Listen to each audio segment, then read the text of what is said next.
He has stated that Europeans have assimilated more easily than every other culture. Is this because diversity is detrimental, or is it because they're subjected to racism as soon as they step foot on this land? He states that a consequence of diversity, citizenship, but pursuing ends up benefiting their home countries. In the Asian, African, and Latin American countries, well over 500 million people are living in what the World Bank has called absolute poverty. In other words, they're living off of less than $1 a day in order to feed themselves and their families.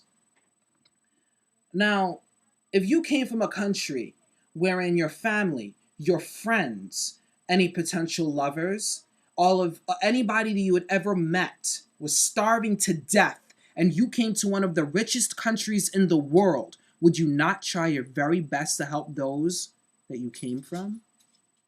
I don't see that as a detriment at all. I find that to be the benefit of the world.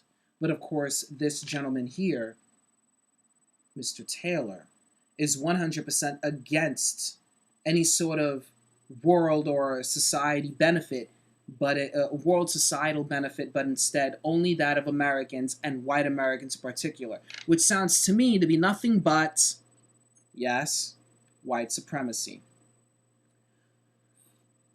He also stated from a sociological vantage that people prefer other people like themselves. He said that simple sociological and anthropological, assertions state that people will react more easily and trust people more easily if they're like themselves. This is attributed to fear, is it not? We fear that which we don't understand, that which we're not familiar with, and therefore we attempt to kill or eradicate it, separate ourselves from it. This, in essence, is the genesis of white supremacy. It is the basis of it. He might as well have been donning a hood. A simple political term that also explains this is, of course, racism. He stated that groups and associations that convene differentiate themselves because of their differing purposes from that of white Americans in the United States.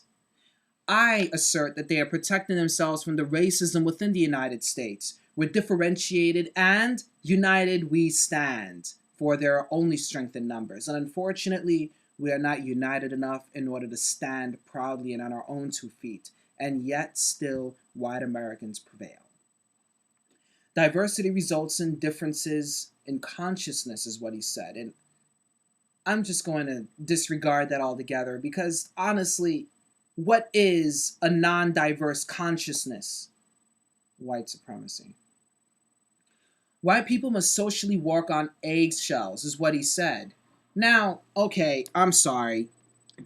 The N-bomb is never okay, not by anyone. And no, white people should not be saying that. They tortured, mutilated, killed, and enslaved black Americans for hundreds of years. Yes, we're a little sore. But if you want to split hairs and say that only white people are subjected to this proverbial social eggshell walking, Tavis Smiley was fired from BET for using the word niggardly, which isn't even akin to the word nigger. And yet he was fired. And he is black.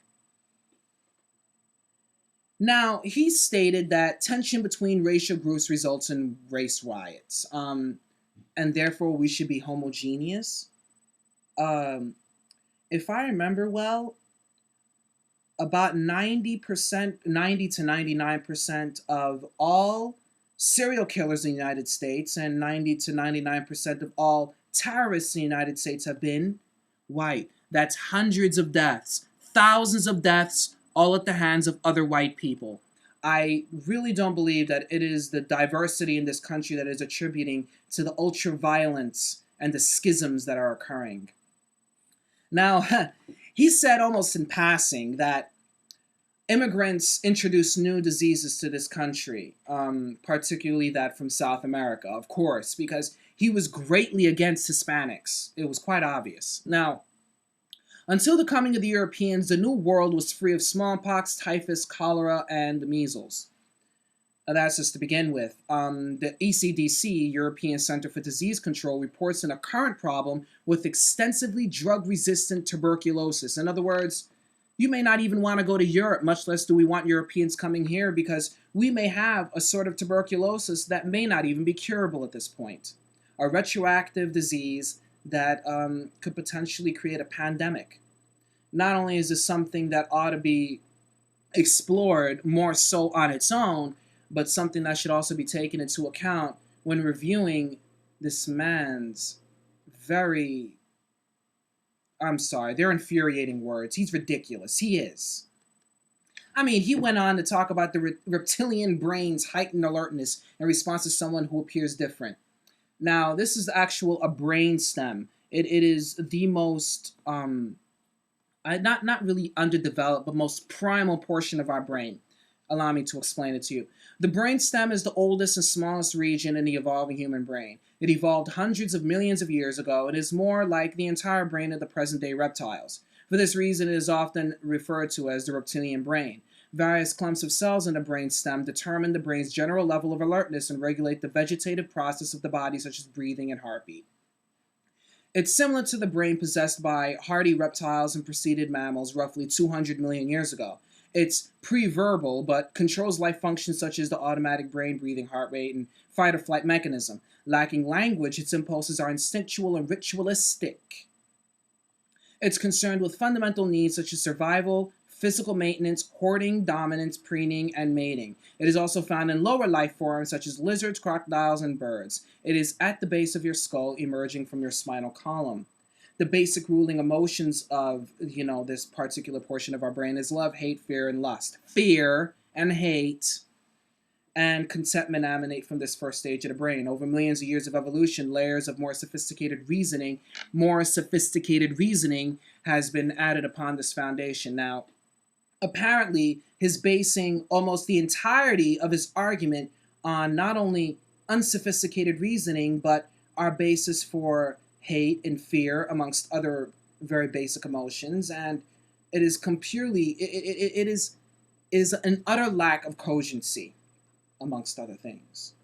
It's called the amygdala.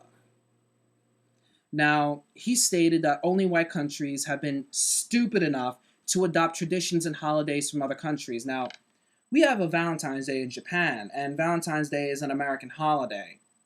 Granted, but let's take this a step further. Why do we celebrate Cinco de Mayo? Because he stated Cinco de Mayo specifically. Why should Americans savor this day as well?